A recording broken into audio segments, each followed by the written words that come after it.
In today's video, I'm going to teach you how to find and share your Discord profile link. First, open the Discord app on your device. This can be on desktop or mobile. The process is very similar. Make sure you're logged into the account whose profile you want to share, since each account has its own unique profile link.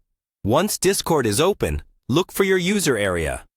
On desktop, this is usually at the bottom left of the screen, where you can see your avatar, your username, and a few icons. On mobile, you'll typically tap the icon in the bottom right to open the user settings and your account area. The goal is to get to your full profile page.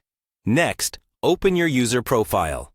On desktop, you can do this by clicking on your username or avatar in that bottom left corner, then choosing the option to open your profile or view your profile. On mobile, once you're in the user settings, tap your avatar or the profile section at the top.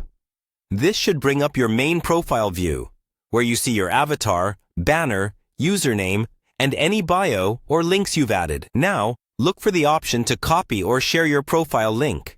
Discord may show this as a Share Profile button or a Copy Profile Link option, depending on your platform and app version.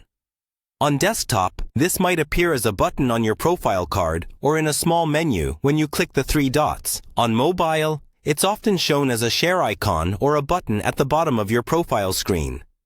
When you tap or click this option, Discord will either copy your profile link to your clipboard or open your device's share menu.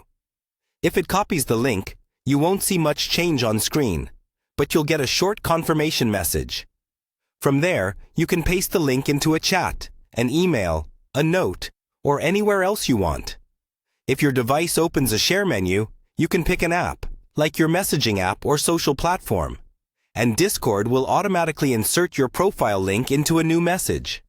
Before sending, it's a good idea to quickly check where you're sharing the link, especially if you keep your Discord account private or only want certain people to add you. Once you're happy, send or post the link, and others will be able to view your profile and connect with you on Discord.